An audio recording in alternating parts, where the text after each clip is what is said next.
اصغر شاہ بادشاہ کوڑا خٹک میں ہے، وہ یہاں کہیں ملنے آیا، کراچی آتے ہیں چندے کے لیے تو ہری پگڑی باندھ کے بیٹھا ہوا ہے۔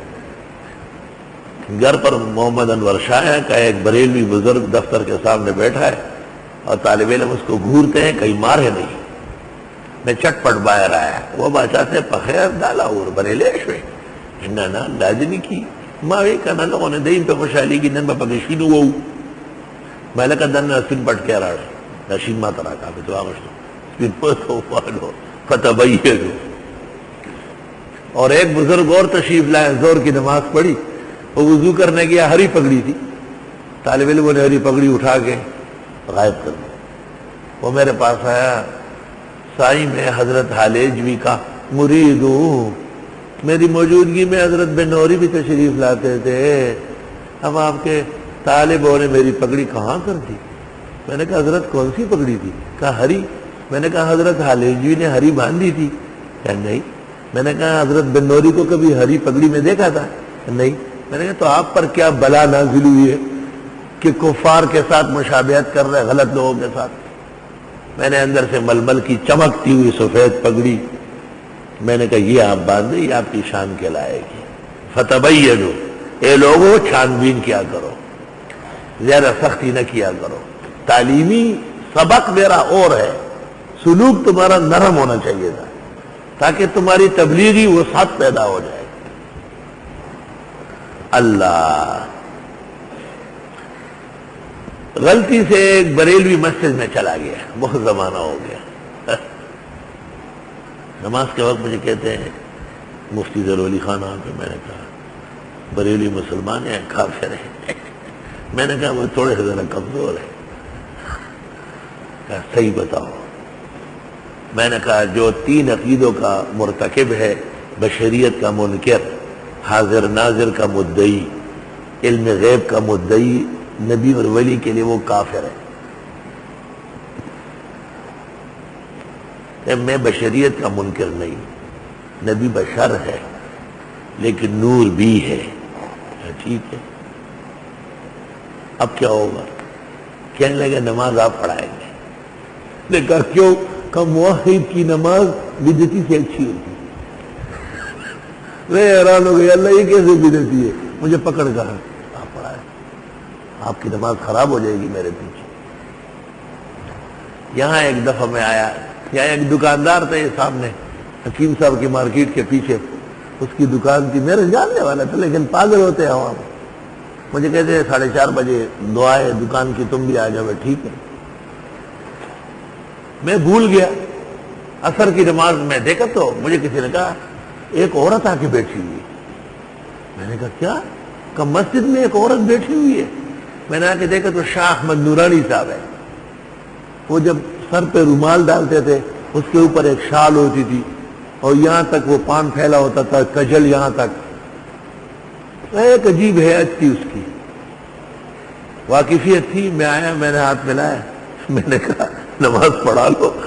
کہا آپ کے ہاں اور میں، آپ تو بریلویوں کو کافر کہتے ہیں نا۔ میں نے کہا تو پھر کیا ہوگا؟ کہا آپ پڑھائیں۔ میں نے نماز پڑھائی، الحمدللہ۔ فتبینو، کچھ چھان بین تو ہونا چاہیے۔ اللہ، یامین بھائی تھے ہمارے نیو کراچی میں، اللہ غری کی رحمت کرے۔ بعض عوام خواص ہوتے ہیں، میرے مقتدی خاص تھے، میرے لیے 5 مرتبہ جیل گئے تھے بدعتیوں کے خلاف۔ اس نے کہا 14 سال میں اور شاہ احمد نورانی ایک بینچ پر بیٹھے رہے، لیکن آپ کی حقانیت کو سلام کرتا ہوں۔ مسئلے مسائل ایک دن مجھے کہا نورانی صاحب کے ساتھ چلے؟ میں نے کہا چلے، بہت زیادہ جھگڑا نہیں کرنا، مجھ سے خفا ہو جائیں گے، میرا دوست ہے۔ صدر میں نورانی مسجد میں ہم چلے گئے، مولانا نے بڑا اکرام کیا۔ ہاں، ان کو دیکھ کے یامین بھائی کہاں چلے گیا، یعنی آپ تو میرے حوالے تھے، یہ دیوبندی کیوں ہو گئے؟ تو یامین بھائی نے ایک دم کہا دوزخ سے بہت ڈر لگتا ہے، بالکل بغیر تاخیر کی۔ آپ کہاں چلے گئے؟ دوزخ سے بہت ڈر لگتا ہے، نہیں جلنا نہیں چاہتا۔ میں نے کہا اچھا بزرگوں بتائیے کیا کیا آپ نے؟ میں نے کہا کچھ نہیں کیا، وہی جو دین چلا ہے وہ بیان کر رہا ہوں، جو آپ لوگوں نے پیون لگائے ان سے بچانے کی کوشش کر دو۔ خیر باتیں چیتیں ہو گئی، پھر مغرب کی اذان قریب تھی تو میں نے کہا کہ میں چلتا ہوں کہیں نماز پڑھ کے پھر آتا ہوں۔ یہ جو مسجد ہے، میں نے کہا یہاں تو آپ پڑھائیں گے یا آپ کا آدمی پڑھائے گا؟ میں نہیں پڑھ سکتا۔ اللہ اکبر، سچ مچ ہمیں کافر سمجھتے ہیں، تم پڑھا لو، چلو آئے تم پڑھا لو۔ مولوی صاحب کہا اصلاح نہیں کرو، خود اندر چلے گئے یا سب میں کھڑا ہو گیا، پتہ نہیں چلا، پھر نماز پڑھائی۔ یہ بھی میری نماز کا معجزہ ہے کہ اللہ نے بدعتی و مشرک سے ہمیشہ بچائی۔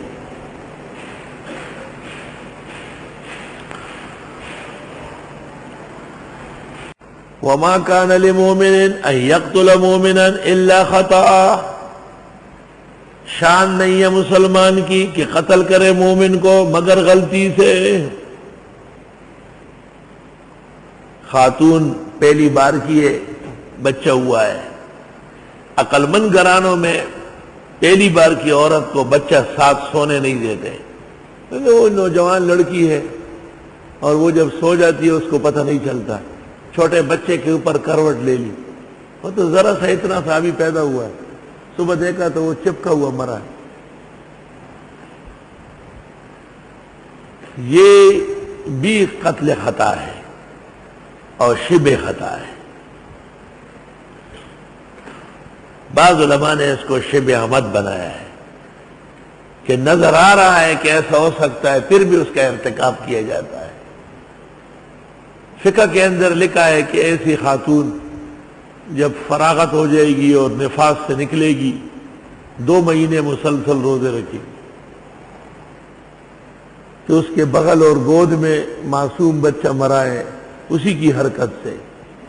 اس سے پتہ چلا کہ بعض صورتوں میں غفلت کی نیند پر بھی احکام جاری ہوں گے۔ عنوان اس طرح اختیار کرے کہ غفلت کی نیند پر بھی احکام جاری ہے۔ درس ہو رہا ہے، پکڑا گیا کوئی لڑکا اوپر سو رہا ہے، ایسی پٹائی کی جائے کہ رات کو بھی نیند نہ آئے۔ میں کم پٹائی کا قائل نہیں ہوں، میں کہتا ہوں ایک آدمی کی زندگی میں ایک دفعہ ہو، بس اسپتال نہ پہنچے، یہی رہے، تاکہ اس کو پتہ چل جائے کہ داخلے کا مقصد کیا تھا، ادارے میں کیوں ٹھہرا تھا۔ الا ان یکون معذورا شرعیا، بیمار ہے، زخمی ہوا ہے، ٹھیک ہے، وہ عذر پہلے سے واضح ہونا چاہیے قبل ان تقدروا علیہ۔